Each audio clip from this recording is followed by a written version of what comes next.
Hi friends, my name is Aditya Kaushik. आज मैं आपको ग्रामर में बेसिक कॉन्सेप्ट क्लियर करूँगा। अपने फ्रेंड को सपोर्ट कीजिए, लाइक कीजिए, शेयर कीजिए और सब्सक्राइब कीजिए। आइए बिना टाइम वेस्ट किए चलते हैं अपने बेसिक कॉन्सेप्ट पर।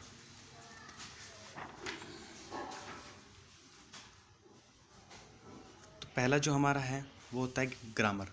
ग्रामर होती क्या है? ग्रामर को हम हिंदी में व्याकरण बोलते हैं।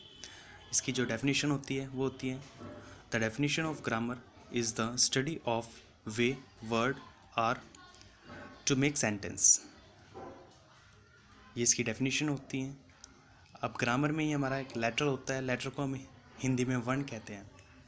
जिस प्रकार हिंदी वर्णमाला में ए आ ई कै ख ग आदि वर्ण होते हैं, उसी प्रकार इंग्लिश में ए बी सी डी आदि लेटर होते हैं जिन्हें अल्फ़ाबेट कहते हैं। हिंदी भाषा में स्वर आ ई आदि और व्यंजन कै ख ग आदि होते हैं। उसी प्रकार इंग्लिश लैंग्वेज में वोवल्स और कॉन्सोनेंट होते हैं। वोवल्स को हम हिंदी में स्वर कहते हैं। There are 5 type of vowels A E I O U. And consonant को हम व्यंजन कहते हैं। There are 21 consonant. For example B C D F G I J P Q R S T V W X Y and Z. आपको पता ही होगा friends, capital letter को बड़े अक्षर बोलते हैं हम। फॉर एग्जांपल जैसे capital A, capital B and capital C and capital D. Small letter को हम फ्रेंड्स छोटे अक्षर बोलते हैं। For example small A, small B and small C. ठीक, तो आइए चलते हैं। वर्ड क्या होता है? वर्ड को हम हिंदी में शब्द कहते हैं। लेटर का ऐसा समूह जिसका कोई निश्चित अर्थ हो, वर्ड या शब्द कहलाता है। For example K plus I plus N plus G equals to king हो जाएगा, और किंग्स को हम हिंदी में राजा बोलते हैं। नेक्स्ट चलते हैं। बी डबल ओ के बुक। बुक को हम किताब और पुस्तक भी बोलते हैं। ऐसे ही हमारी स्पेलिंग होती है। स्पेलिंग को हम हिंदी में वर्तनी कहते हैं। प्रत्येक शब्द में लेटर का एक निश्चित कर्म होता है। इस निश्चित कर्म को हम स्पेलिंग या वर्तनी कहते हैं। आगे चलिए,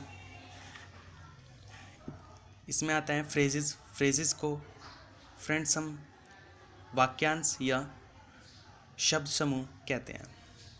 यह वर्ड शब्द का वह समूह होता है जिसका निश्चित अर्थ होते हुए भी भाव अपूर्ण होता है, तथा इसमें वर्ब होते ही नहीं किंतु सब्जेक्ट हो भी सकता है और नहीं भी। For example in my garden and an old women. There are 6 type of phrases: noun phrases, adjective phrases, verb phrases, adverb phrases, preposition phrases, conjunction phrases. अब आगे चलते हैं हम क्लॉजेस पे। यह शब्द वह समूह होता है जिसका निश्चित अर्थ होता तो होता है किंतु यह स्वयं अपने एक पूर्ण वाक्य नहीं होता, बल्कि एक पूर्ण वाक्य का भाग होता है। इसमें एक सब्जेक्ट और तथा एक वर्ब होती है। एक वाक्य में 2 या 2 से अधिक किसी भी क्लॉजेज हो सकते हैं, तथा यह क्लॉजेज कहीं कंजक्शन से के आसपास भी जुड़े होते हैं। For example the teacher entered the classes and this is the conjunctions he started teaching. Okay, that is, there are 3 type of clauses. आइए चलते हैं फिर। प्रिंसिपल क्लॉजेस, सब कोऑर्डिनेट क्लॉजेस, कोऑर्डिनेट क्लॉजेस। ये हमारे 3 टाइप के हमारे क्लॉजेस होते हैं। उसके बाद सेंटेंस होता है। सेंटेंस को हम हिंदी में वाक्य कहते हैं। जो इसकी हिंदी में परिभाषा होती है वो होती है शब्दों का ऐसा समूह जिसका भाव पूर्ण व स्पष्ट हो, वाक्य कहलाता है। इंग्लिश में इसकी डेफिनेशंस होती हैं, a sentence is a group of word which make complete and clear sense. For example, Ram is my brother. Hindi में इसको जो ट्रांसलेट करेंगे, राम मेरा भाई है।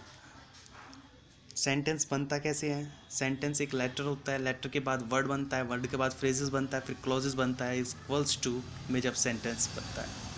आज के लिए इतना ही काफ़ी। अगर कोई भी चीज़ आपकी समझ में ना आई हो, प्लीज़ कमेंट कीजिए, मैं आपको अच्छी तरह से एक्सप्लेन करने की कोशिश करूँगा। और अपने भाई को, अपने दोस्त को प्यार दीजिए, लाइक कीजिए, सब्सक्राइब कीजिए और ज़्यादा से ज़्यादा शेयर कीजिए। धन्यवाद। Thank you.